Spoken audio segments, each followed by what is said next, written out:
Je sais que les douleurs à l'épaule vous concernent. Vous êtes nombreux à m'avoir écrit dans le fil de discussion de plusieurs de mes vidéos et de m'avoir posé des questions sur les douleurs à l'épaule. Aujourd'hui, je vous parle de la coiffe des rotateurs, des déchirures à la coiffe des rotateurs et comment on peut éviter la chirurgie. Et je vous parle de tout ça dans quelques secondes. Je suis Denis Fortier. Si vous êtes nouveau ici sur ma chaîne YouTube, je vous conseille de vous abonner en cliquant sur le coin inférieur droit de l'écran. Je vous invite aussi à vous abonner à mon infolettre en visitant mon site web, le www.denisfortier.ca. Maintenant, la coiffe des rotateurs, qu'est-ce que c'est? En fait, c'est relativement simple. C'est un groupe de muscles qui ont des origines diverses et qui vont s'attacher à un point précis à l'épaule et qui se terminent donc par un tendon. Et donc, l'ensemble de ces muscles-là se contractent de façon isolée ou en groupe et la force qui est générée est transmise à ce tendon-là qui s'attache sur votre ossature. C'est le seul endroit dans le corps humain où on a ce type de configuration-là et on l'a donc pour l'épaule qui est une articulation qui bouge beaucoup, on fait beaucoup de mouvements avec nos épaules et on fait des mouvements de grande amplitude. Pensez à tous les mouvements que votre épaule peut faire, donc on réalise rapidement qu'il y a vraiment une grande diversité et l'épaule a besoin d'une très grande mobilité pour fonctionner. Et lorsqu'on a une atteinte au tendon de la coiffe des rotateurs, bien souvent ça nous handicape, ça nous invalide. Plusieurs des mouvements de la vie de tous les jours peuvent devenir difficiles et selon le muscle qui est touché, selon la partie de la coiffe des rotateurs qui est touchée, on n'a pas exactement les mêmes symptômes.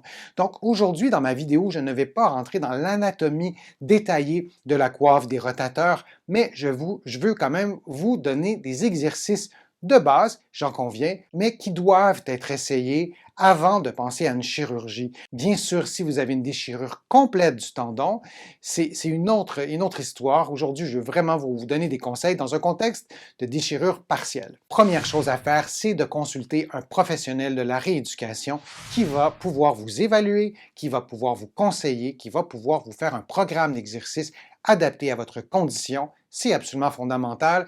J'ai trop eu de patients qui étaient destinés, voués à la chirurgie parce qu'on leur disait qu'il n'y avait plus rien à faire et qui, avec un programme de rééducation, ont évité la chirurgie. Je suis très conscient par ailleurs que plusieurs d'entre vous n'ont pas accès à ces soins-là, donc je vous donne des conseils dans cette vidéo-ci pour vous aider à essayer d'éviter la chirurgie dans un contexte de déchirure partielle. Vous devez offrir du repos à votre articulation, du repos à vos muscles, à votre tendon. Votre corps possède des capacités naturelles de se guérir. Il y a les processus inflammatoires, il y a le système immunitaire, il y a le système nerveux aussi. Tous ces systèmes-là sont en alerte en quelque sorte et lorsqu'il y a une blessure, bien, votre corps peut arriver à guérir par lui-même.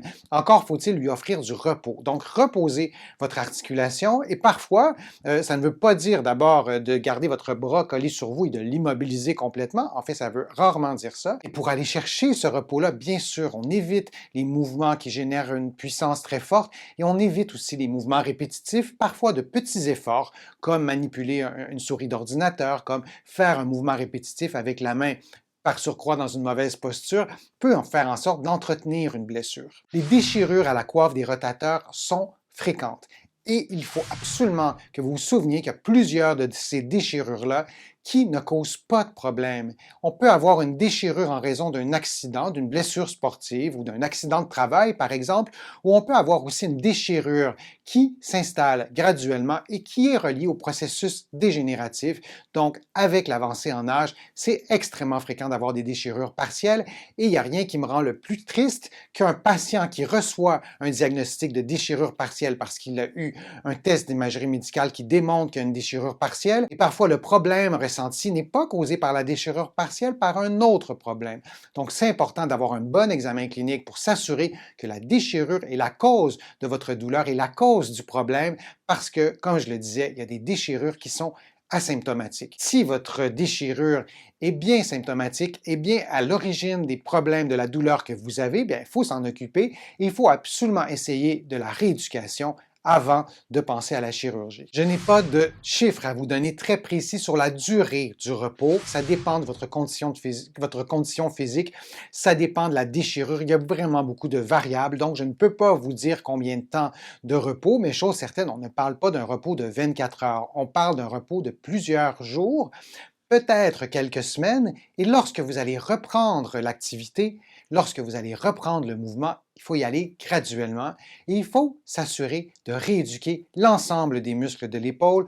L'épaule peut compter sur plusieurs muscles et heureusement, et parfois ces muscles-là peuvent être appelés au secours en quelque sorte de cette déchirure-là partielle. Un exercice que vous pouvez faire qui est relativement simple, vous vous couchez sur le dos, sur le sol ou à la limite dans votre lit, ce serait préférable sur le sol, et vous gardez votre bras à 90 degrés.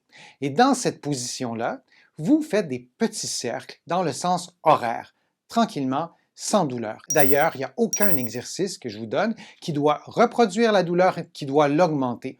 Vous ne faites pas d'exercice en présence de douleur, il n'y a pas de recette magique. Si vous avez une douleur, vous ne faites pas l'exercice et vous consultez un professionnel de la rééducation qui pourra peut-être vous dire, dans votre cas spécifique, oui, on tolère un peu de douleur, mais moi, le conseil que je vous donne aujourd'hui, c'est qu'aucun de mes exercices doit reproduire de la douleur. Donc, vous êtes couché sur le dos, vous faites des petits cercles dans le sens horaire et graduellement, vous augmentez l'amplitude de ce cercle-là. Donc, au début, ça va être un tout petit cercle et ensuite, ça va être un cercle un peu plus grand. Vous allez faire une dizaine de cercles et ensuite, vous allez les faire dans le sens anti-horaire, dans le sens inverse. Vous pouvez faire ces exercices-là tous les jours, vous pouvez les faire aux 2 jours et chaque fois que vous refaites l'exercice, vous augmentez le diamètre des cercles pour être capable de faire un mouvement de plus grande amplitude. Le fait d'être couché, le poids de votre bras va être diminué dans cette position-là, contrairement à si vous étiez debout, l'effort musculaire serait complètement différent. Un autre exercice que vous pouvez faire, c'est de vous adosser au mur,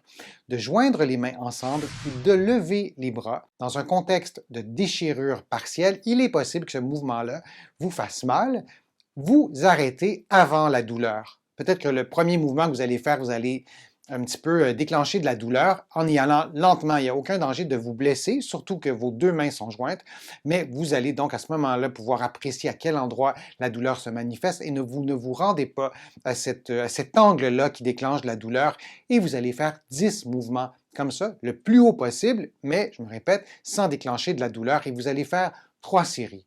Au fil des jours, au fil des semaines, vous allez essayer, peut-être que vous y arriverez, peut-être que non, vous verrez la réaction de votre corps, vous verrez cette construction-là de force musculaire qui se crée, peut-être, et vous allez donc, chaque jour, chaque fois que vous refaites l'exercice, essayer d'aller un petit peu plus haut. Une façon de modifier ou d'augmenter le niveau de difficulté, c'est de faire le même exercice, de monter main jointe et de descendre avec une seule main, mais en gardant les paumes de la main l'une contre l'autre. Donc, vous aurez quand même un peu d'aide du côté qui est sain, du côté qui est sans douleur pour supporter un peu votre bras. L'idée, c'est de redonner graduellement l'ensemble du poids de votre bras à vos muscles pour que ces muscles-là puissent le faire seuls. Et une autre façon d'augmenter encore davantage le niveau de difficulté, c'est de faire le même exercice, mais seulement avec un bras. Donc, le bras sain ne va pas aider le bras qui est douloureux.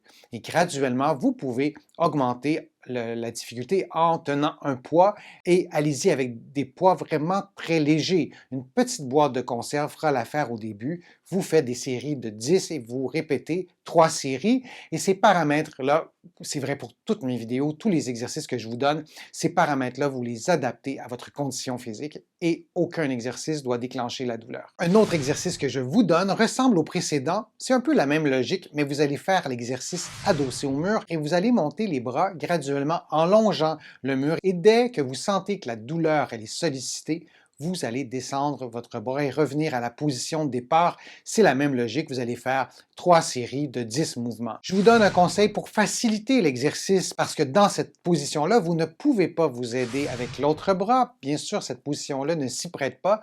Vous pourriez demander à une autre personne de vous aider, c'est-à-dire que cette personne-là vous aide à lever un peu votre bras et vous le descendez seul. Mise en garde, si vous demandez l'aide de quelqu'un, que ce soit la personne qui vous aide et non la personne qui bouge votre bras, dans aucun cas ce sera elle qui initiera le mouvement, C'est vous qui initiez le mouvement, c'est vous qui contrôlez le mouvement avec votre bras et avec votre voix. Allez-y lentement. Il y aura peut-être une période d'apprentissage pour que tout ça se synchronise, mais c'est fondamental que vous contrôliez le mouvement et que la personne soit à l'aise, soit confortable de faire l'exercice avec vous. Il y a beaucoup d'autres exercices à donner dans un contexte de déchirure partielle de la coiffe des rotateurs. J'y reviendrai, mais avant d'y revenir, j'aimerais que vous me donniez des commentaires dans le fil de discussion de cette vidéo-là et je vais m'en inspirer pour la prochaine vidéo sur le sujet. J'espère que ma vidéo vous a plu. Si c'est le cas, je vous invite à cliquer j'aime, à la partager sur les réseaux sociaux. Ça me donne plus de visibilité. Ça m'aide à produire de nouveaux contenus. Vous allez trouver beaucoup d'informations sur mon site web, le www.denisfortier.ca. Vous allez aussi trouver beaucoup d'informations dans mes livres qui sont disponibles au Canada, en librairie et sur le web. J'ai le privilège aussi d'être publié à travers le monde. Mes livres sont disponibles, entre autres, en France, en librairie et sur le web. Je suis Denis Fortier. Je vous remercie beaucoup. À bientôt.